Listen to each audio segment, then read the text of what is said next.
안 돼, 준호야. 이건 미친 짓이야. 다른 방법이 없어. 수경이가 우리를 가만두지 않을 거야. 이것은 2009년 4월 20일 밤 11시 47분 서울 강남구 청담동에 위치한 어느 오피스텔의 1504호에서 녹음된 신혼부부의 마지막 대화였습니다. 당시 29세의 김미현과 32세의 박준호. 결혼한 지 불과 5개월이 되던 이들은 그날 밤 이후 흔적도 없이 사라졌습니다. 14년이 지난 2023년 2월 14일 한 베테랑 형사의 퇴직까지 한 달을 남겨둔 그날의 새벽 서울교도소에서 걸려온 충격적인 전화 한 통이 모든 것을 뒤바꿔 놓았습니다. 형사님, 큰일 났습니다.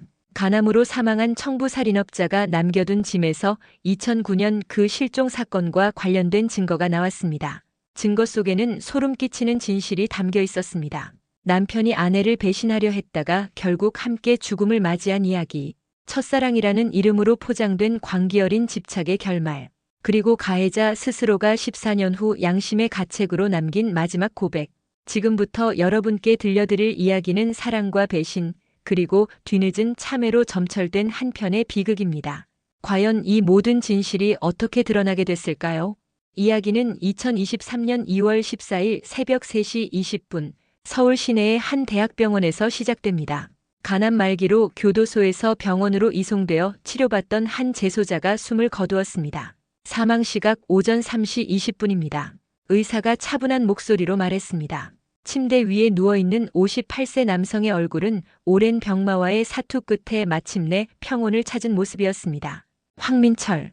2015년부터 8년간 서울교도소에서 무기징역을 받아 복역해온 그는 간암 말기 투병 중 숨을 거두었습니다. 하지만 그가 진짜로 유명해진 건 2015년 살인사건 때문이 아니었습니다. 2009년 청담동 신혼부부 실종 사건의 핵심 용의자였지만 증거 부족으로 기소되지 못했던 바로 그 남자였습니다. 교도관 최상민은 동료와 함께 황민철의 독방을 정리하고 있었습니다. 6평 남짓한 좁은 공간이었지만 의외로 깔끔하게 정돈되어 있었습니다. 이 사람 14년간 단 한 번도 면회온 사람이 없었거든요. 최상민이 동료에게 말했습니다. 책장에는 성경책, 불경, 몇 권의 문학서적이 가지런히 꽂혀 있었고 작은 책상 위에는 편지지와 펜이 놓여 있었습니다. 아, 이건 뭐지? 최상민이 침대 밑을 확인하던 중 테이프로 단단히 감긴 작은 박스와 봉투를 발견했습니다. 봉투 겉면에는 떨리는 글씨로 이렇게 적혀 있었습니다. 이정훈 형사님께 양심의 고통으로 남깁니다. 황민철. 최상민은 망설였습니다. 죄수의 유품을 함부로 열어봐도 되는 건가? 하지만 경찰관 이름이 명시되어 있었고 뭔가 중요한 내용일 수도 있다는 생각이 들었습니다.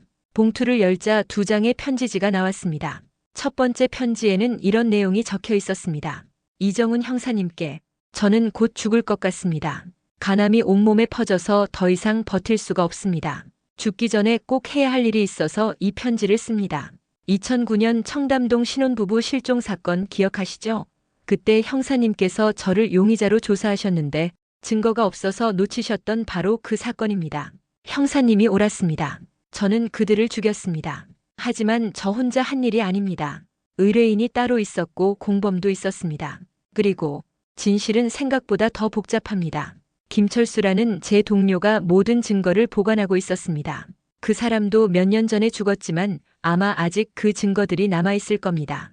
경기도에 있는 김철수의 집 다락방의 빨간 상자를 확인해 보세요. 더 이상 무고한 사람들이 고통받지 않았으면 합니다. 그리고 저 또한 이제야 편히 갈 수 있을 것 같습니다. 두 번째 편지는 더 구체적이었습니다. 사건의 전모. 의뢰인 이수경 33세, 박준호의 대학 시절 연인. 타겟. 박준호 32세, 김미현 29세. 실행일 2009년 4월 20일 오후 8시. 장소 서울 강남구 모 오피스텔 1504호. 대금 1억 2천만 원, 현금 2천만 원, 나머지는 미국에서 송금. 공범 김철수 감시 및 증거인멸 담당. 처음 계획은 김미현만 제거하는 것이었습니다. 박준호는 처음에 협박에 굴복해서 아내의 사고사를 연출하는 것에 동의했습니다. 하지만 마지막 순간에 박준호가 마음을 바꿨고 이수경이 분노해서 둘 다 죽이라고 지시했습니다. 저는 단순히 돈을 받고 일을 처리한 사람일 뿐입니다. 하지만 그것이 변명이 될 수는 없겠죠. 14년 동안 그들의 모습이 제 꿈에 계속 나타났습니다. 특히 박준호가 죽어가면서도 미현아 미안해. 사랑해라고 울먹이던 모습이 잊혀지지 않았습니다. 김철수가 모든 과정을 기록해놨습니다. 동영상까지 있습니다. 제발 그들을 찾아서 가족의 품으로 돌려보내주세요. 최상민은 즉시 당직 근무자에게 연락했습니다. 지금 당장 강남서 이정훈 형사님께 연락드려야겠어요. 이건 그분께 꼭 전달되어야 할 것 같아요. 같은 시각 서울 강남경찰서 강력계 사무실 60세의 이정훈 경감은 책상 앞에서 묵묵히 짐을 정리하고 있었습니다. 35년간 사용했던 책상이었습니다. 25세 순경으로 시작해서 60세 경감까지 긴 여정의 마지막이 다가오고 있었습니다. 책상 서랍을 하나씩 열어보니 먼지 쌓인 파일들이 가득했습니다. 해결한 사건들, 그리고 해결하지 못한 사건들. 정훈의 손이 한 파일에서 멈췄습니다. 2009-0420 청담동 신혼부부 실종사건 미제. 두꺼운 케이스 파일이었습니다. 정훈은 잠시 망설이다가 파일을 열었습니다. 첫 장에는 결혼식장에서 찍은 듯한 김미현과 박준호의 웨딩 사진이 있었습니다. 환한 미소를 지은 두 사람이 행복해 보였습니다. 그 다음 장에는 황민철 44세. 청부살인 혐의, 알리바이 확보, 이상 없음. 증거 불충분으로 불기소. 라는 수사 기록이 빼곡히 적혀 있었습니다. 44세였던 황민철. 사설 탐정에서 청부살인업으로 업종을 바꾼 놈이었지. 정훈이 중얼거렸습니다. 목소리에는 깊은 회한이 묻어났습니다. 당시 수사팀장이었던 정훈은 황민철을 잡기 위해 8개월을 매달렸었습니다. 하지만 그는 교묘하게 증거를 인멸했고 알리바이도 완벽하게 조작해놨었습니다. 정훈은 당시의 수사 과정을 되돌아봤습니다. 2009년 4월 22일 김미현의 어머니 한순자 씨가 경찰서에 실종 신고를 접수했습니다. 딸이 이틀 동안 연락이 안 된다면서 울면서 찾아왔던 모습이 아직도 선명했습니다. 형사님, 우리 미현이는 절대 연락 없이 집을 비우는 아이가 아니에요. 결혼한 지 얼마 안 됐는데 신혼여행도 다녀와서 행복해했단 말이에요. 한순자는 그날 이후 거의 매주 경찰서를 찾아왔습니다. 딸을 찾아달라고 포기하지 말아달라고 애원하면서 정훈은 당시 전력을 다해 수사했습니다. CCTV 분석, 통화기록 수집, 주변 인물 조사, 신용카드 사용 내역 추적 등 할 수 있는 모든 수사 방법을 동원했습니다. 그 과정에서 황민철이라는 인물이 부각됐습니다. 사설 탐정 출신으로 청부살인업을 하고 있다는 첩보가 있었고 실제로 박준호와 접촉했다는 목격 정보도 있었습니다. 하지만 결정적인 증거를 찾을 수 없었습니다. 황민철은 교묘했습니다. 알리바이를 완벽하게 조작했고 증거가 될 만한 것들은 모두 인멸해버렸습니다. 결국 찾지 못하고 끝내는구나. 정훈이 한숨을 쉬며 혼잣말했습니다. 35년 경찰 생활에서 가장 후회되는 사건이야. 범인을 눈앞에 두고도. 그때였습니다. 새벽 4시 30분 정훈의 휴대폰이 울렸습니다. 화면에는 서울교도소라는 발신자가 떠 있었습니다. 네, 이정훈입니다. 아, 이정훈 경감님이시죠? 안녕하십니까? 서울교도소 교도관 최상민이라고 합니다. 새벽부터 연락드려 죄송하지만 혹시 2009년 청담동 신혼부부 실종사건 수사하실 때 황민철이라는 용의자 기억나시나요? 정훈의 눈이 번뜩였습니다. 황민철. 그때 청부살인 혐의로 조사받았던 용의자였죠. 네, 기억합니다. 네, 맞습니다. 당시 증거 부족으로 참고인 조사만 받고 풀려났던 그 사람이요. 그런데 그 황민철이 다른 살인 사건으로 무기징역을 받아 복역 중이었는데 오늘 새벽에 간암으로 사망했습니다. 정훈의 표정이 굳어졌습니다. 그런데 유품에서 이상한 편지가 나왔습니다. 경감님 이름으로 된 편지인데 2009년 그 사건에 대한 자백 내용이 들어있어요. 정훈의 손이 미세하게 떨렸습니다. 14년 전 놓친 바로 그놈이 죽었다니. 그것도 하필 자신의 퇴직 한 달 전에. 지금 바로 가겠습니다. 전화를 끄는 정훈은 잠시 멍하니 서 있었습니다. 운명의 장난일까요? 14년 동안 묻혀있던 진실이 마지막 순간에 드러나려 하고 있었습니다. 오전 6시 서울교도소 접견실에서 정훈은 황민철이 남긴 편지를 꼼꼼히 읽어봤습니다. 이게 진짜라면 정훈이 중얼거렸습니다. 편지의 내용은 충격적이었습니다. 단순한 실종 사건이 아니라 치밀하게 계획된 살인 사건이었던 것입니다. 이수경. 그때 그 여자가? 정훈은 2009년 당시 수사 기록을 떠올렸습니다. 박준호의 대학 시절 연인이었던 이수경은 당시 미국 거주로 알리바이가 있다고 판단해 용의선상에서 제외했었습니다. 당시 미국에 있다고 했는데 설마 거짓이었나? 교도관 최상민이 조심스럽게 물었습니다. 경감님, 이 편지 내용이 정말 믿을 만한 건가요? 혹시 죽기 전에 헛소리를 한 건 아닐까요? 아니요. 황민철은 교활했지만 거짓말을 할 이유가 없었어요. 이미 다른 살인죄로 무기징역을 받은 상태였고 죽어가는 상황에서 굳이 없는 죄를 뒤집어 쓸 필요는 없으니까요. 정훈이 편지를 다시 읽어봤습니다. 그리고 이 편지의 구체적인 내용들은 당시 수사했던 사람이 아니면 알 수 없는 세부 사항들이 많아요. 실제로 그 일에 관여했다는 증거죠. 정훈은 즉시 김철수의 주소지라고 적혀 있는 장소로 향했습니다. 오전 9시 정훈은 경기도의 한 단독주택 앞에 서 있었습니다. 2층짜리 오래된 주택이었고 작은 마당에는 빨래가 널려 있었습니다. 정훈이 초인종을 누르자 50대 중반의 여성이 문을 열었습니다. 얼굴이 야위어 있었고 눈가에 주름이 깊게 패여 있었습니다. 안녕하세요. 강남서 강력계 이정훈 경감입니다. 정훈이 경찰 신분증을 정중하게 제시했습니다. 혹시 고 김철수 씨 부인이신가요? 네, 제가 김철수 아내 박순희인데요. 무슨 일이세요? 남편은 3년 전에 죽었는데 순희의 목소리에는 경계심이 섞여 있었습니다. 남편이 어떤 일을 했는지 어느 정도 알고 있는 것 같았습니다. 중요한 사건과 관련해서 몇 가지 여쭤볼 게 있습니다. 실내에서 이야기해도 될까요? 순희는 잠시 망설이다가 정훈을 거실로 안내했습니다. 소박하지만 깔끔하게 정돈된 집이었습니다. 2009년에 일어난 청담동 신혼부부 실종 사건에 대한 일입니다. 남편분이 그 사건과 관련된 중요한 증거를 보관하고 계셨던 것 같아요. 순희의 얼굴이 어두워졌습니다. 아, 그런 일도 있었구나. 남편이 옛날 일은 잘 말하지 않았거든요. 그런데 죽기 전에 이상한 말을 했어요. 어떤 말씀이었나요? 다락방에 있는 빨간 상자는 절대 건드리지 말라고. 언젠가 경찰이 찾아올 거라고 했어요. 그때가 되면 모든 걸 주라고 했죠. 정훈의 심장이 뛰기 시작했습니다.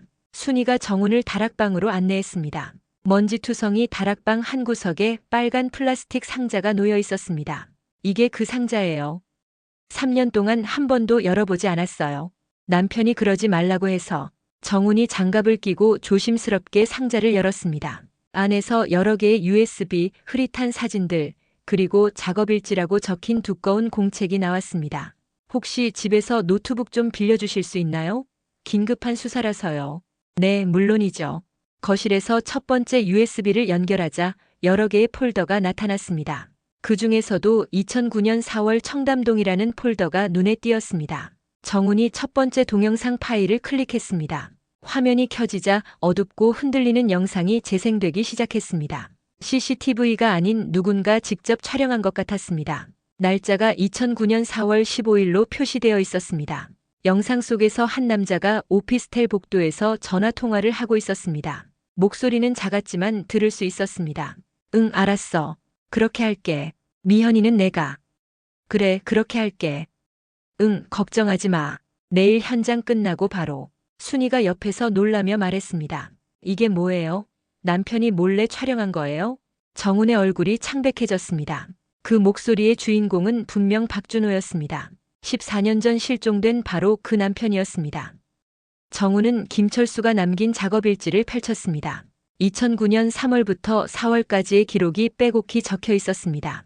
2009년 3월 15일 의뢰인 L로부터 첫 연락. 목소리가 여자였음. 미국에서 국제전화. 타겟은 박준호 32세, 김미현 29세. 신혼부부라고 함. 감시 기간 1개월. 선금으로 2천만 원을 송금 예정. 황민철의 지시로 만약의 사태에 대비해 보험용 증거를 남기기로 함. 의뢰인 L이 나중에 배신할 가능성을 고려. 3월 20일 선금 입금 확인. 본격적인 감시 시작. 황민철과 함께 팀 구성. 내가 감시 담당, 황민철이 실행 담당. 3월 25일 타겟들의 일상 패턴 파악 완료. 박준호는 건설회사 현장관리팀장. 매일 오전 7시 30분 출근, 오후 6시경 퇴근. 김미현은 홍대 근처 미현이네 카페 운영. 오전 9시 개점, 오후 8시 폐점. 4월 1일 박준호 매일 오후 6시경 미국 국제전화 받음. 통화 시간 평균 30분. 통화할 때마다 얼굴이 어두워짐. 뭔가 중요한 내용인 듯. 4월 5일 의뢰인 L이 박준호에게 보낸 편지 확인. 우편함에서 몰래 확인함. 내용은 아직도 나를 기억하니? 곧 만날 수 있을 거야 라는 식의 협박성 메시지. 4월 10일 의뢰인 L 한국 입국 확인. 인천공항에서 목격. 가명을 사용한 위조 여권 사용 추정. 실제 이름은 이수경인 것 같음. 오피스텔 현관 비밀번호 확보. 박준호가 술에 취해 친구와 통화할 때 우연히 들음. 초소형 카메라 설치 준비. 4월 12일 박준호와 김미현 사이에 갈등 시작됨. 집에서 큰 소리로 다투는 건 목격. 도대체 누구야? 왜 자꾸 그 사람 전화를 받는 거야? 라고 김미현이 소리치는 것을 들음. 정우는 날짜별로 기록을 쭉 읽어나갔습니다. 김철수의 관찰 기록은 매우 세밀했습니다. 4월 15일 박준호 점심시간에 청담동의 한 카페에서 의뢰인 L과 만남. 2시간이 지남. 박준호 얼굴이 점점 창백해짐. L이 뭔가를 강요하는 듯한 제스처. 4월 17일 박준호 새벽 3시까지 국제전화. 목소리가 들릴 정도로 큰 소리로 다툼. 그런 식으로는 안 된다. 미현이한테는 손대지 마라 반복. 4월 18일. 의뢰인 L 오후 2시 청담동 모 카페에서 박준호와 재회담. 이번에는 1시간 30분간 만남이 지속됨. 박준호가 울면서 뭔가를 애원하는 모습. L은 냉정하게 계속 요구사항 말하는 듯. 4월 19일 박준호 집에 돌아가 김미현에게 모든 상황 설명하는 것으로 추정. 오후 6시부터 11시까지 집안에서 계속 큰 소리. 미친 소리 하지 마. 그 여자가 누구길래? 라며 김미현이 소리치는 것이 들림. 4월 20일 D-Day. 의뢰인 L의 계획대로 진행하기로 함. 박준호가 결국 굴복한 것 같음. 하지만 계획에 변화 있음. 처음에는 김미현만 사고사로 처리하기로 했는데 박준호가 마지막 순간에 마음을 바꿈. 결국 L의 명령으로 둘 다 처리하기로 결정. 오후 8시 실행 예정. 정훈의 손이 떨렸습니다. 이제 전체적인 그림이 보이기 시작했습니다. 순희 씨, 남편분이 누가 의뢰했는지 직접 말씀해 주신 적 있나요? 글쎄요. 술 먹고 와서 가끔 중얼거렸는데 첫사랑 때문에 미친 여자라고 한 적이 있어요. 그리고 돈이 아무리 많아도 그런 짓은 하는 게 아니었다고 후회하는 말도 했고요. 정우는 더 많은 USB 파일들을 확인했습니다. 두 번째 USB에는 사진들이 가득했습니다. 사진들을 하나씩 확인해 보니 이수경으로 추정되는 여성의 모습이 여러 장 찍혀 있었습니다. 인천공항에서 내리는 모습, 청담동 카페에서 박준호와 대화하는 모습, 호텔에서 나오는 모습까지. 이 여자가 이수경인가 보네요. 정훈이 중얼거렸습니다. 사진 속의 여성은 30대 초반으로 보였고 긴 머리에 빨간 원피스를 입고 있었습니다. 얼굴은 선명하지 않았지만 전체적인 분위기가 범상치 않았습니다. 세 번째 USB에는 더욱 충격적인 내용이 들어 있었습니다. 동영상 파일들이었는데 파일명이 각각 4월 20일 오후 6시, 4월 20일 오후 8시, 4월 20일 오후 10시로 되어 있었습니다. 첫 번째 동영상을 재생했습니다. 스카이 오피스텔 1504호의 거실이 보였습니다. 화질이 거칠고 각도가 제한적인 것으로 보아 김철수가 거실 구석에 소형 카메라를 설치해 원거리 촬영한 것 같았습니다. 김미현과 박준호가 소파에 앉아 있었는데 둘 다 얼굴이 창백했습니다. 정말로 그럴 거야? 정말로 나를 죽이는 일에 동의한 거야? 김미현의 목소리는 떨리고 있었습니다. 미현아, 다른 방법이 없어. 수경이가 우리 둘 다 가만두지 않을 거야. 차라리 너만이라도 잠시 멀리 도망가면. 미쳤어? 당신 미쳤구나. 그 여자가 누구길래 나를 죽이라고 하는데 그걸 들어줘? 6년을 사귀었어. 그리고 아이도. 박준호가 말을 잇지 못했습니다. 아이? 무슨 아이? 대학 3학년 때 수경이가 내 아이를 가졌었어. 하지만 양쪽 집안에서 반대해서 결국 지우게 됐어. 김미현이 충격에 말을 잃었습니다. 그래서 그 여자가 지금까지 너를 잊지 못한 거야? 그런 것 같아.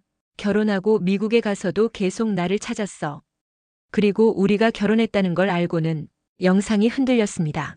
촬영 장비가 움직인 것 같았습니다. 두 번째 동영상을 재생했습니다. 방금 본 영상과 같은 거실이었지만 이번에는 이수경으로 보이는 여성이 함께 있었습니다. 준호야, 마지막으로 물을게. 정말로 이 여자를 선택할 거야? 이수경의 목소리는 차갑고 날카로웠습니다. 수경아, 제발. 미현이는 아무 잘못이 없어. 미현이한테는 손대지 마. 아무 잘못이 없다고. 내 남자를 빼앗아갔는데 그게 아무 잘못이 없는 거야? 우리는 이미 끝났잖아. 6년 전에 끝난 일이야. 끝났다고? 내가 너 때문에 얼마나 고생했는지 알아? 원하지도 않는 남자와 결혼해서 2년을 버티고 이혼하고 혼자 미국에 가서 얼마나 힘들었는지 알아? 이수경의 목소리가 점점 높아졌습니다. 그런데 돌아와 보니까 너는 다른 여자와 결혼해서 행복하게 살고 있더라. 그게 말이 돼? 수경아, 사람은 모두 행복할 권리가 있어. 너도 새로운 사람을 만나서 닥쳐. 나는 너 아니면 안 돼. 6년을 사귀고 네 아이까지 가졌던 내가. 김미현이 갑자기 일어섰습니다. 그만해. 이 미친 여자야. 과거에 어떤 일이 있었던 그게 다 무슨 상관이야. 왜 이제 와서 남의 남편을 빼앗아가려고 해? 심지어 나를 죽이라고까지 하다니. 이수경이 김미현을 빤히 쳐다봤습니다. 죽이라고? 누가 그런 말을 했어? 나는 그냥 사라져달라고 했을 뿐인데. 사라지라는 게 죽으라는 뜻 아니에요? 어떻게 해석하던 상관없어. 하지만 분명한 건 나는 준호와 함께 미국에 갈 거고 너는 그걸 방해하지 말아야 한다는 거야. 박준호가 끼어들었습니다. 수경아, 나는 안 갈 거야. 미현이와 여기서 살 거고. 이수경의 표정이 싸늘하게 변했습니다. 그렇다면 너희 둘 다 여기서 끝내는 수밖에 없겠네. 영상이 갑자기 끊어졌습니다. 정우는 세 번째 동영상을 재생했습니다. 이번에는 오후 10시경의 영상이었습니다. 화면에는 황민철로 보이는 남성이 거실에 들어서는 모습이 보였습니다. 박준호와 김미현은 소파에 앉아 있었고 이수경은 창가에 서 있었습니다. 다 끝났어. 황민철이 말했습니다. 뭐가 끝났다는 거야? 박준호가 물었습니다. 네가 선택한 거야. 처음에는 부인만 조용히 정리하고 너는 살려둘 생각이었는데 네가 마음을 바꿨잖아. 미현이가 무슨 잘못이 있어서 죽어야 해. 나는 미현이를 죽게 둘 수 없어. 절대로. 그럼 너희 둘 다 여기서 끝내는 수밖에. 이수경이 차갑게 말했습니다. 김미현이 일어나서 박준호에게 달려갔습니다. 준호야, 우리 도망가자. 지금 당장. 어디로 도망가? 이미 끝난 일이야. 황민철이 뭔가를 꺼내는 소리가 들렸습니다. 안 돼, 준호야. 이건 미친 짓이야. 다른 방법이 없어. 수경이가 우리를 가만두지 않을 거야. 이것이 바로 14년 전 그날 밤 녹음된 마지막 대화였습니다. 영상은 여기서 다시 끊어졌습니다. 정우는 다음 파일을 확인했습니다. 최종 기록이라는 제목의 텍스트 파일이었습니다. 2009년 4월 20일 23시 47분 최종 기록. 의뢰인 L 이수경의 명령에 따라 박준호, 김미현 처리 완료. 당초 계획은 김미현만 제거하는 것이었음. 박준호가 아내의 사고사를 연출하는 것에 동의했기 때문. 이수경은 박준호와 함께 미국으로 갈 계획이었음. 하지만 마지막 순간에 박준호가 마음을 바꿨음. 미현이를 죽일 수 없다며 계획 철회 요구. 이에 분노한 이수경이 둘 다 죽여버리라고 명령. 황민철이 둔기로 두 사람을 기절시킨 후 인천 앞바다로 이송. 시신은 각각 다른 시멘트 포대에 담아 수심 15m 지점에 투기. 박준호는 마지막까지 미현아 미안해. 사랑해라고 중얼거렸음. 김미현은 준호야 내가 먼저 갈 테니까 꼭 다시 만나자라고 말했음. 이수경은 현장을 보고 충격받은 듯 했음. 실제로 두 사람이 죽어가는 것을 보니 후회하는 기색이 보였지만 이미 돌이킬 수 없었음.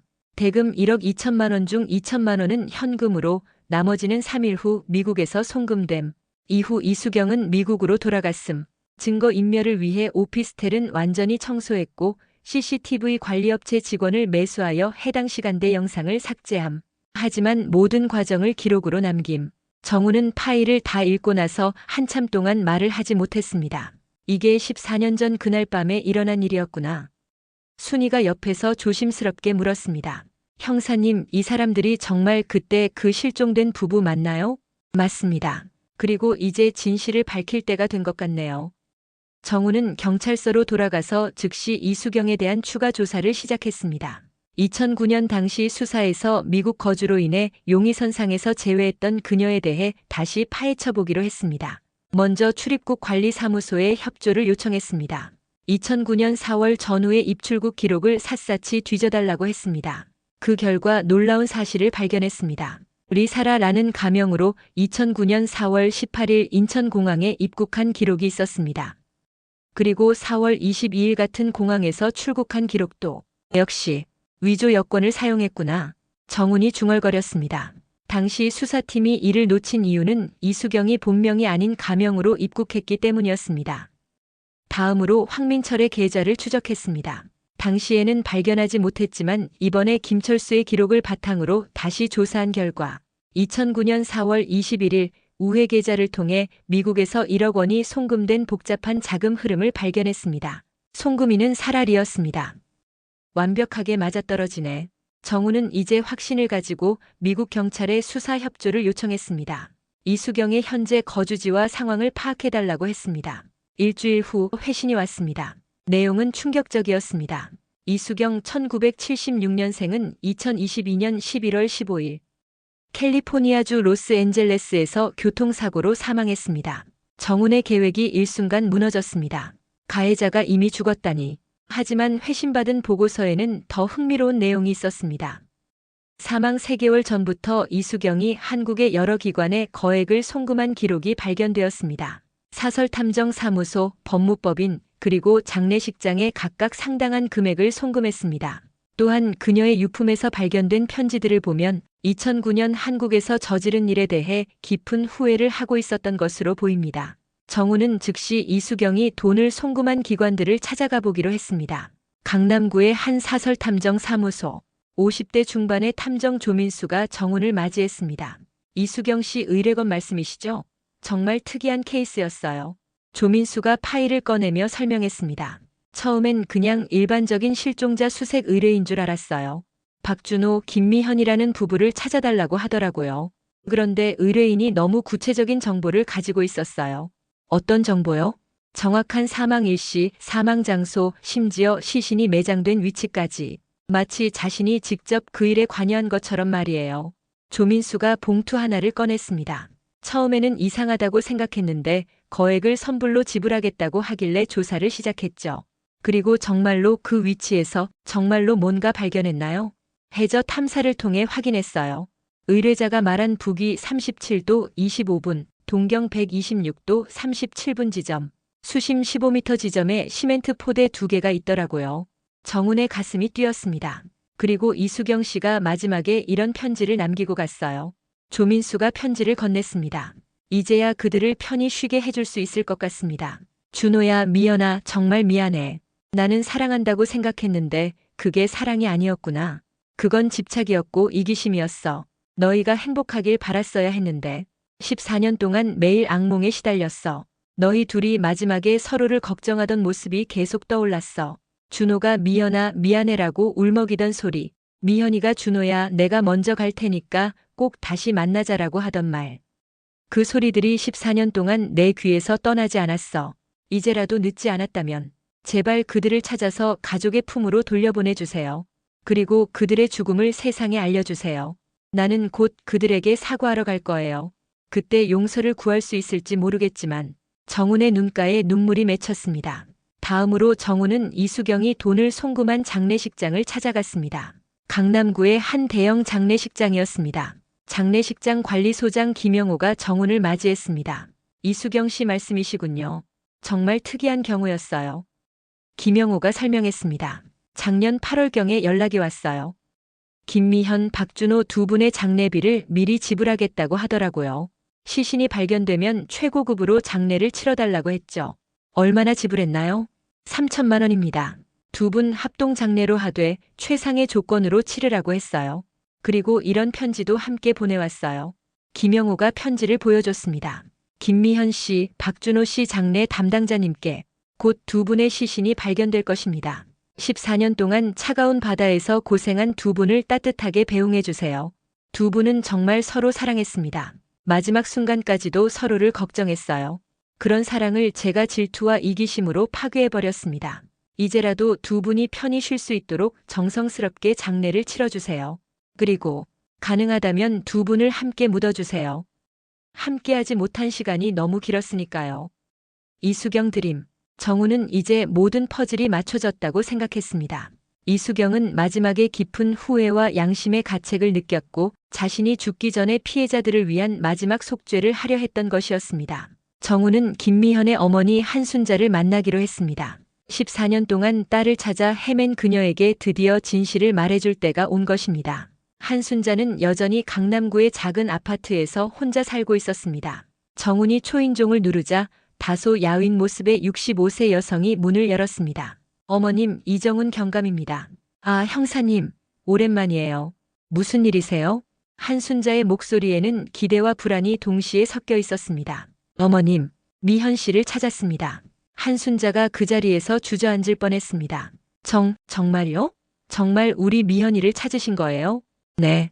그런데 어머님, 좋지 않은 소식입니다. 한순자의 얼굴이 창백해졌습니다. 하지만 그녀는 이미 14년 동안 최악의 상황을 각오하고 있었습니다. 미현 씨와 준호 씨는 2009년 4월 20일 밤에 사망한 것으로 추정됩니다. 한순자가 눈물을 쏟기 시작했습니다. 그래도 진실을 알 수 있어서 다행이에요. 14년 동안 어디서 무슨 일을 당했는지, 왜 연락이 없는지 매일 밤 궁금해서 잠도 못 잤거든요.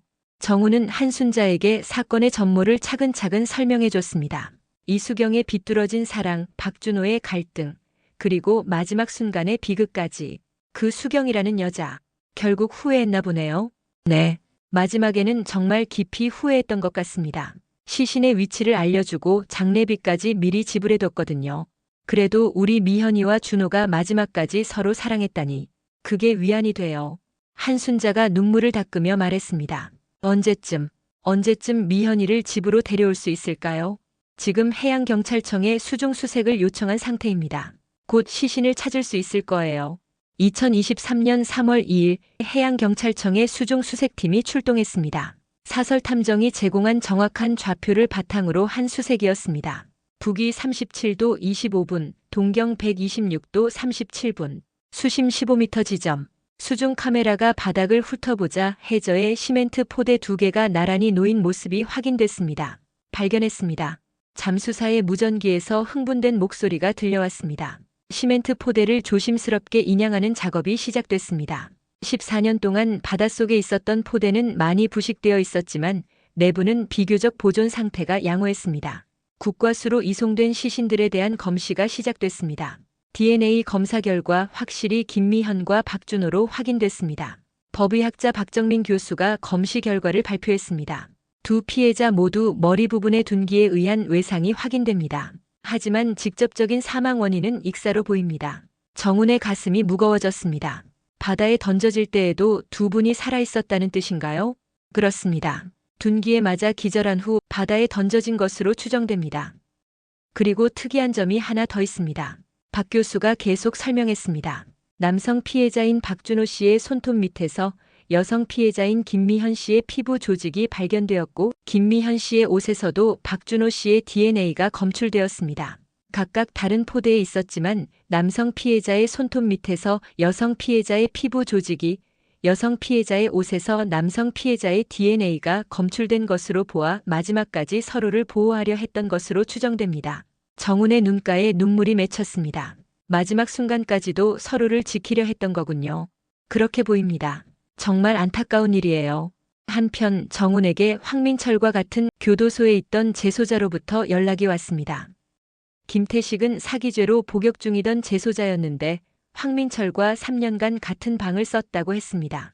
형사님, 황민철 형님이 죽기 전에 저한테 부탁한 게 있어요. 서울교도소 접견실에서 만난 김태식이 말했습니다. 형님이 그날 밤 일에 대해서 자세히 얘기해 준 적이 있어요. 어떤 얘기였나요? 처음에는 정말 김미현 씨만 죽이는 게 계획이었대요. 이수경이란 여자가 박준호한테 아내를 사고사로 위장해서 죽이고 자기랑 미국에 가자고 했다는 거예요. 김태식의 목소리가 떨렸습니다. 그래서 박준호가 처음에는 그 계획에 동의했대요. 그 이수경이란 여자가 계속 협박하고 위협하니까 어쩔 수 없이. 하지만 마지막에 마음을 바꿨다고 했죠? 네. 형님 말로는 그날 밤에 박준호가 갑자기 울면서 못하겠다. 미현이를 죽일 수 없다고 했대요. 그러면서 차라리 나를 죽여라고 애원했다고 하더라고요. 그래서 어떻게 됐나요? 그러니까 그 이수경이란 여자가 완전히 돌았다는 거예요. 그럼 둘 다 죽여버려라고 소리쳤다고 했어요. 김태식이 잠시 말을 멈췄습니다. 형님이 그때 정말 양심의 가책을 느꼈대요. 박준호가 죽어가면서도 미현아 미안해. 사랑해라고 계속 중얼거렸는데 그게 14년 동안 계속 귀에 맴돌았다고 했어요. 형님이 말하길 이수경이 그 광경을 보고 나서 완전히 멘붕 상태가 됐다고 했어요. 내가 뭔 짓을 한 거야라면서 울기 시작했다고. 하지만 이미 늦었죠. 형님이 그때 그 여자 표정을 잊을 수가 없다고 했어요. 마치 자신이 무슨 짓을 했는지 그제서야 깨달은 것 같았다고. 김태식이 한숨을 쉬었습니다. 형님이 죽기 며칠 전에 저한테 그러더라고요. 내가 죽으면 반드시 이정훈 형사한테 전해달라. 그 두 사람은 마지막까지 서로를 사랑했다. 그리고 그 여자도 결국 후회했다고. 정우는 FBI를 통해 이수경의 미국 생활에 대한 추가 정보를 입수했습니다. 이수경은 2009년 한국에서 일을 저지르고 미국으로 돌아간 후 정상적인 생활을 하지 못했다고 했습니다. 캘리포니아 로스앤젤레스의 한 심리치료센터에서 14년간 지속적으로 상담을 받았던 기록이 발견됐습니다. 상담 기록에는 이런 내용들이 남아 있었습니다. 2010년 3월 상담 기록 환자는 심각한 불면증과 우울증에 시달리고 있음. 계속해서 악몽을 꾸며 두 사람의 목소리가 들린다고 호소함. 2012년 8월 상담 기록 환자의 죄책감이 더욱 심해짐. 내가 저지른 일이 사랑이 아니었다는 것을 깨닫기 시작함. 자해 위험성 있어 24시간 관찰 필요. 2015년 12월 상담 기록 환자가 처음으로 구체적인 사건 내용을 언급함. 한국에서 사랑하는 사람을 잃게 만들었다고 고백. 극도의 자책감에 시달리고 있음. 2020년 6월 상담 기록 환자의 건강 상태 악화. 스트레스성 위궤양과 우울증으로 인한 거식증 진단. 그들에게 사과하고 싶다는 말을 반복함. 2022년 8월 상담 기록 마지막 환자가 한국에 가서 모든 것을 바로잡겠다고 함. 14년 만에 처음으로 의욕적인 모습을 보임. 하지만 건강 상태는 이미 회복 불가능한 수준. 정우는 이 기록들을 보며 복잡한 감정을 느꼈습니다. 이수경도 결국 자신이 저지른 일로 인해 14년간 고통받았던 것입니다. 정우는 박준호의 부모님도 만나보기로 했습니다. 박준호의 아버지 박철호와 어머니 김영숙은 부산에 살고 있었습니다. 박준호 아버님, 어머님. 강남서 이정훈 경감입니다. 정훈이 부산의 작은 집을 찾아갔을 때 두 노인은 이미 모든 것을 체념한 듯한 표정이었습니다. 우리 준호, 정말 죽은 게 맞나요? 어머니 김영숙이 떨리는 목소리로 물었습니다. 네, 안타깝지만 그렇습니다. 그 애가 왜 그런 일에 휘말렸을까요? 원래 착한 애였는데. 아버지 박철호가 한숨을 쉬었습니다. 정우는 박준호가 처음에는 협박에 굴복했지만 마지막에는 아내를 지키려 했다는 사실을 강조해서 설명했습니다. 준호는 마지막 순간에 올바른 선택을 했습니다. 아내를 배신할 수 없다며 끝까지 미현 씨를 지키려 했어요. 그래도 처음에 그런 계획에 동의한 건 용서할 수 없어요. 어머니가 눈물을 흘렸습니다. 하지만 사람은 누구나 실수를 할 수 있잖아요. 중요한 건 마지막에 어떤 선택을 했느냐 아닐까요? 정훈이 위로의 말을 건넸습니다.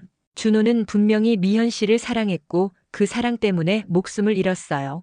그것만큼은 확실합니다. 시신이 발견되고 신원이 확인된 후 김미현과 박준호의 합동 장례식이 준비됐습니다. 이수경이 미리 지불해둔 장례비 덕분에 두 사람은 정중한 장례를 치를 수 있게 됐습니다. 장례식장 관리소장 김영호가 정훈에게 말했습니다. 이수경 씨의 유언대로 두 분을 나란히 모시는 것으로 준비했습니다. 최상의 조건으로 치를 예정이고요. 두 사람이 죽은 지 정확히 14년 만의 장례였습니다. 한순자와 박준호의 부모님 그리고 두 사람의 친구들과 동료들이 모두 참석하기로 했습니다. 14년 만에 해결된 미스터리한 사건이라는 점 때문에 언론의 관심도 뜨거웠습니다. 여러 방송국과 신문사에서 취재 요청이 들어왔지만 정우는 유가족들의 의견을 먼저 들어봤습니다. 어머님들 언론에서 이 사건을 보도하고 싶어 하는데 어떻게 생각하세요? 한순자가 먼저 대답했습니다. 진실이 알려지는 건 좋은 것 같아요. 우리 미현이와 준호가 어떻게 죽었는지 그리고 얼마나 서로를 사랑했는지 사람들이 알았으면 좋겠어요. 박준호의 어머니도 동의했습니다. 그리고 이런 일이 다시는 일어나지 않았으면 좋겠어요. 사랑이라는 이름으로 누군가를 해치는 일은 절대 있어서는 안 되죠. 주요 가해자들이 모두 사망한 상황이었지만 검찰은 유가족들의 알 권리와 사회적 진실 규명을 위해 참고 사건으로 분류하여 공식 수사를 진행하기로 결정했습니다. 법적 처벌은 불가능하지만 사건의 전모를 밝혀 공식 기록으로 남기는 것이 목표였습니다. 정우는 기자회견을 열기로 결정했습니다. 2023년 3월 강남경찰서에서 대규모 기자회견이 열렸습니다. 정우는 35년 경찰 생활의 마지막을 장식하는 중요한 발표를 앞두고 있었습니다. 2009년 4월 20일 실종된 김미현, 박준호 부부 사건의 진실이 14년 만에 완전히 밝혀졌습니다. 기자들이 카메라를 들이댔고 플래시가 터졌습니다. 이 사건은 단순한 실종 사건이 아니라 이수경이라는 여성이 왜곡된 사랑과 질투로 인해 무고한 부부를 살해하도록 청부살인업자에게 의뢰한 계획적 살인사건이었습니다. 정우는 준비해온 자료를 바탕으로 사건의 전모를 상세히 설명했습니다. 이수경은 박준호의 대학 시절 연인으로 6년간 교제했으나 집안 반대로 헤어진 사이였습니다. 그녀는 박준호가 다른 여성과 결혼한 사실을 받아들이지 못하고 청부살인업자 황민철에게 1억 2천만 원을 주고 범행을 의뢰했습니다. 한 기자가 손을 들었습니다. 형사님, 박준호가 처음에는 계획에 동의했다는 게 사실인가요? 정훈이 잠시 침묵하다가 신중히 답했습니다. 네, 안타깝게도 그렇습니다. 박준호는 이수경의 지속적인 협박과 위협에 굴복해서 처음에는 아내의 사고사를 연출하는 계획에 동의했습니다. 하지만 중요한 것은 그 다음입니다.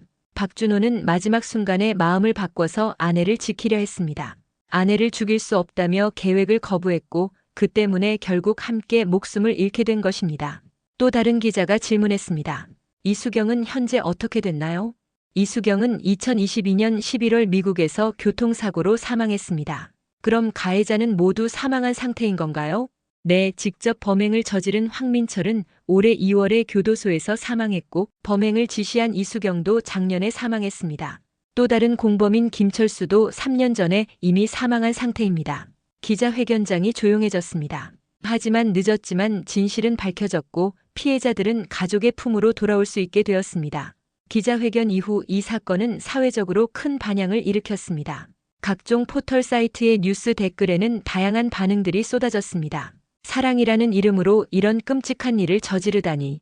이건 사랑이 아니라 집착이죠. 박준호도 처음에는 잘못했지만 마지막에 아내를 지키려 한 건 인정해야 할 것 같아요. 14년 동안 진실을 모르고 지낸 유가족들이 얼마나 힘들었을까요? 이수경이 마지막에 후회했다고 해서 용서받을 수 있는 일인가요? 온라인 커뮤니티에서는 이 사건을 소재로 한 다양한 토론이 벌어졌습니다. 특히 진정한 사랑이란 무엇인가에 대한 토론이 뜨거웠습니다. 이 사건이 알려진 후 여러 심리학자들이 분석 의견을 내놨습니다. 한 심리학 교수는 이렇게 분석했습니다. 이수경의 경우는 전형적인 스토킹 살인 사례입니다.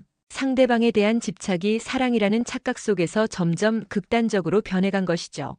특히 과거의 임신과 낙태라는 강렬한 경험을 공유했기 때문에 더욱 깊은 집착이 형성된 것 같습니다.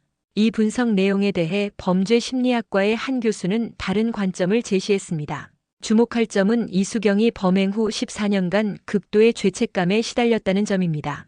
이는 그녀가 완전한 사이코패스는 아니었음을 의미합니다. 만약 그녀가 조금 더 일찍 전문적인 도움을 받았다면 이런 비극은 막을 수 있었을지도 모릅니다. 2023년 3월 15일 서울 시내의 장례식장에서 김미현과 박준호의 합동 장례식이 조용히 치러졌습니다. 장례식장은 하얀 국화꽃으로 가득했습니다. 한순자는 딸의 영정 사진 앞에서 마지막 인사를 했습니다.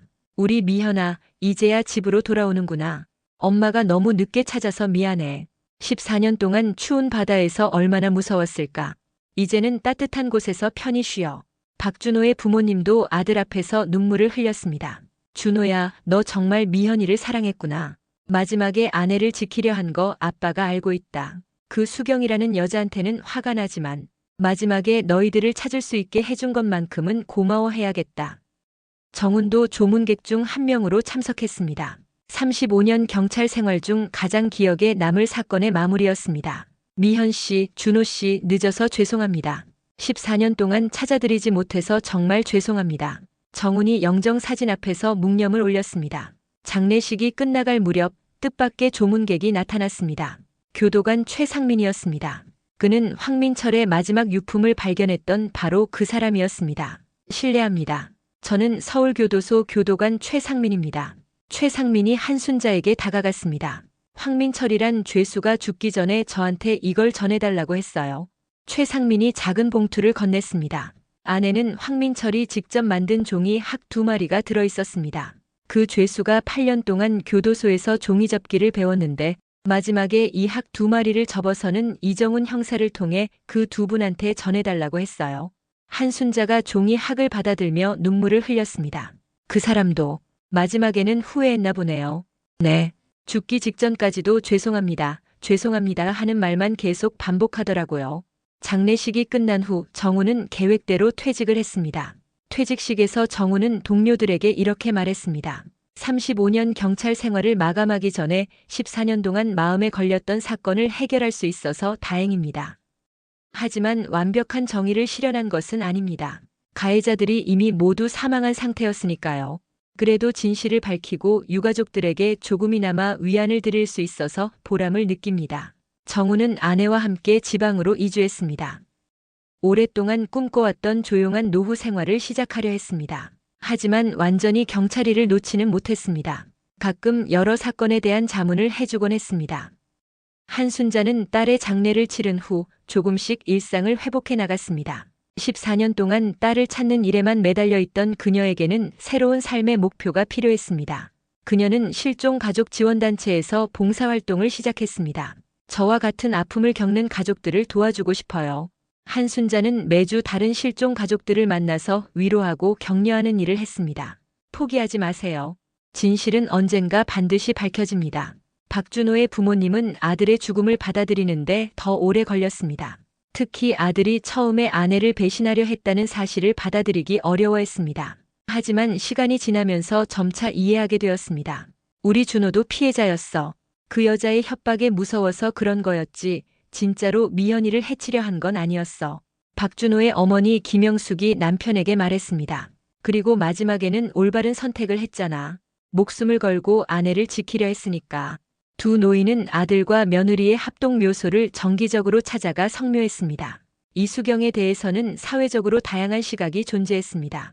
어떤 사람들은 범죄자는 범죄자일 뿐 마지막에 후회했다고 해서 용서받을 수 있는 일이 아니다라고 비판했습니다. 반면 어떤 사람들은 그녀도 14년간 고통받았고 마지막에는 진심으로 참회했다며 어느 정도 이해하는 모습을 보였습니다. 심리학자들은 이수경을 치료받지 못한 정신질환자로 분석하며 조기 개입의 중요성을 강조했습니다. 2023년 사건 해결 이후 2년이 지난 지금 관련자들은 각자의 삶을 살아가고 있습니다. 이정훈 전 경감은 한적한 곳에서 조용한 노후를 보내고 있습니다. 아직도 가끔 과거 동료들이 찾아와서 자문을 요청하곤 합니다. 35년 경찰 생활 중 가장 기억에 남는 사건이에요. 비록 늦었지만 진실을 밝힐 수 있어서 다행이었죠. 정우는 최근 인터뷰에서 이렇게 말했습니다. 한순자는 여전히 실종 가족 지원 봉사활동을 하고 있습니다. 그녀의 경험이 다른 가족들에게 큰 도움이 되고 있습니다. 박준호의 부모님은 건강이 많이 나빠졌지만 여전히 아들과 며느리의 묘를 정기적으로 찾아갑니다. 이 사건이 우리에게 남기는 교훈은 무엇일까요? 첫째, 진정한 사랑은 상대방의 행복을 진심으로 바라는 것입니다. 자신의 욕망을 위해 타인을 해치는 것은 사랑이 아닌 집착이자 폭력입니다. 이수경은 박준호를 사랑한다고 생각했지만 실제로는 그를 소유하려는 이기적인 욕망이었습니다. 진정한 사랑이었다면 그의 행복을 위해 물러서야 했을 것입니다. 둘째, 아무리 오랜 시간이 지나도 진실은 언젠가 드러난다는 것입니다. 14년이라는 긴 시간이 흘렀지만 결국 모든 진실이 밝혀졌습니다. 황민철의 마지막 양심 고백, 김철수가 남긴 증거들, 그리고 이수경 자신이 마지막에 남긴 참회를 통해서 말입니다. 셋째, 후회와 참회의 의미에 대해서입니다. 이수경은 14년간 극심한 죄책감에 시달렸고 죽기 전에 피해자들을 위한 마지막 속죄를 시도했습니다. 이것이 그녀의 죄를 완전히 용서할 수 있게 해주지는 않지만 적어도 그녀도 인간으로서의 양심은 가지고 있었다는 것을 보여줍니다. 넷째, 협박과 위협에 굴복해서는 안 된다는 것입니다. 박준호는 처음에 이수경의 협박에 굴복해서 끔찍한 계획에 동의했습니다. 만약 그때 경찰에 신고했다면 이런 비극은 일어나지 않았을 것입니다. 다섯째, 정신적 도움을 받는 것의 중요성입니다. 이수경은 임신과 낙태 그리고 이별의 아픔으로 인해 깊은 트라우마를 겪었지만 적절한 치료를 받지 못했습니다. 만약 그때 전문적인 도움을 받았다면 이런 극단적인 선택을 하지 않았을 수도 있습니다. 2025년 8월의 어느 여름날 정우는 작은 카페에서 커피를 마시며 바다를 바라보고 있었습니다. 핸드폰에서 문자 메시지가 도착했습니다. 한순자에게서 온 메시지였습니다. 형사님, 오늘 미현이 생일이에요. 32번째 생일이네요. 준호랑 함께 있으니 외롭지 않을 거예요. 항상 감사드려요. 정우는 잠시 바다를 바라보며 생각에 잠겼습니다. 그때 아내가 다가왔습니다. 여보, 뭘 그렇게 진지하게 생각해? 아, 그냥 2년 전 그 사건 생각이 나서. 아직도 그 일이 마음에 걸려? 정훈이 고개를 끄덕였습니다. 35년 경찰 생활하면서 정말 많은 사건을 봤지만 그 사건만큼 복잡한 감정을 느낀 적은 없었어. 가해자, 피해자가 명확하게 구분되지 않는 사건이었잖아. 모든 사람이 어떤 면에서는 피해자였고 어떤 면에서는 가해자였고. 아내가 정훈의 어깨에 손을 올렸습니다. 그래도 진실을 밝혀낸 건 잘한 일이야. 그분들을 가족에게 돌려보내드렸잖아. 맞아. 적어도 그들은 이제 진실을 알고 있으니까. 정훈은 핸드폰을 들어 한순자에게 답장을 보냈습니다. 미현 씨와 준호 씨가 하늘에서 행복하기를 바랍니다. 어머님도 건강하시고요. 그날 오후 정훈은 오랜만에 서울로 올라왔습니다.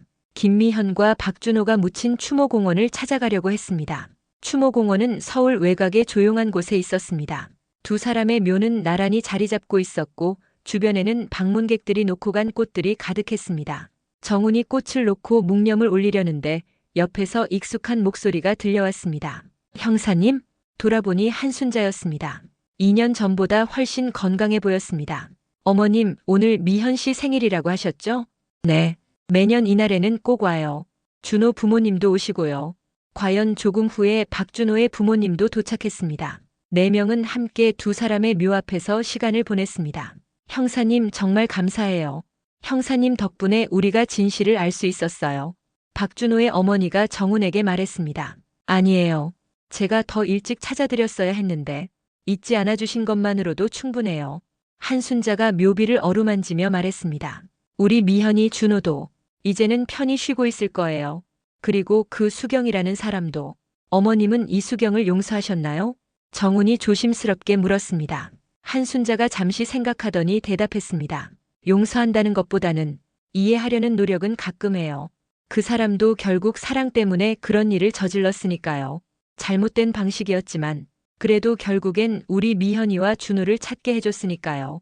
박준호의 아버지가 덧붙였습니다. 사람은 누구나 실수할 수 있어요. 중요한 건 그 실수를 깨닫고 바로잡으려 노력하는 거겠죠. 묘소를 떠나기 전 한순자가 정훈에게 말했습니다. 형사님, 저 최근에 좋은 일이 있었어요. 어떤 일이요? 제가 도와드린 실종 가족 중에 한 분이 드디어 가족을 찾았어요. 15년 만에요. 한순자의 얼굴에 환한 미소가 피었습니다. 그 가족이 저한테 고맙다고 하면서 우는데 저도 덩달아 울었어요. 우리 미현이 일이 다른 가족에게는 도움이 됐구나 싶어서. 정말 잘하고 계시는군요. 네. 이제는 제 아픔이 다른 사람들에게 희망이 될 수 있다고 생각해요. 정훈은 한순자의 말에 깊은 감동을 받았습니다. 가장 큰 아픔을 겪은 사람이 오히려 다른 사람들을 위로하고 있었습니다. 오늘 준비한 이야기는 여기까지입니다. 2009년 4월 20일 밤 서울 강남의 한 오피스텔에서 시작된 비극은 14년이 지나서야 세상에 알려졌습니다. 하지만 이 이야기는 단순한 범죄 사건을 넘어서 사랑과 집착, 후회와 용서, 그리고 희망에 대한 깊은 메시지를 담고 있습니다. 사랑이라는 이름으로 시작된 일이 어떻게 이런 비극으로 끝날 수 있는지, 그리고 진정한 사랑이란 무엇인지를 생각해보게 만드는 이야기입니다. 이수경의 왜곡된 집착이 무고한 두 사람과 본인 스스로의 목숨을 앗아갔지만 그녀도 결국 14년간 극심한 고통을 받았고 마지막에는 진심으로 참여했습니다. 박준호는 처음에는 협박에 굴복해서 잘못된 선택을 했지만 마지막 순간에는 아내를 지키기 위해 목숨을 걸었습니다. 김미현은 처음부터 끝까지 순수한 피해자였지만 마지막까지도 남편을 원망하지 않고 사랑으로 함께했습니다. 그리고 이들을 기리는 유가족들은 가장 큰 아픔을 겪었음에도 불구하고 용서와 이해를 선택했습니다. 이 모든 것이 우리에게 전하는 메시지는 명확합니다. 진정한 사랑은 상대방을 소유하려 하지 않습니다. 상대방의 행복을 진심으로 바라고 때로는 그를 위해 스스로 물러설 줄도 아는 것이 사랑입니다. 그리고 아무리 깊은 후회라도 이미 저질러진 일을 완전히 되돌릴 수는 없지만 그래도 진심 어린 참회는 의미가 있다는 것입니다. 마지막으로 아무리 오랜 시간이 지나도 진실은 언젠가 반드시 드러나며 그 진실을 통해 우리는 조금 더 나은 사람이 될 수 있다는 것입니다. 이런 비극적인 사건이 다시는 일어나지 않기를 바라며 여러분도 소중한 사람들과 건강한 사랑을 나누시길 바랍니다. 혹시 지금 누군가에 대한 집착이나 과도한 감정으로 고민하고 계신 분이 있다면 전문가의 도움을 받으시기 바랍니다. 혼자서는 해결하기 어려운 감정들도 적절한 도움을 받으면 건강한 방향으로 해결할 수 있습니다. 그리고 만약 누군가의 지나친 관심이나 스토킹으로 힘들어하고 계신 분이 있다면 절대 혼자 해결하려 하지 마시고 즉시 경찰이나 관련 기관에 신고하시기 바랍니다. 모든 분들이 건강하고 행복한 관계를 맺으시기를 바랍니다. 다음에 더 좋은 이야기로 찾아뵙겠습니다. 여러분의 소중한 시간을 함께 해주셔서 감사합니다.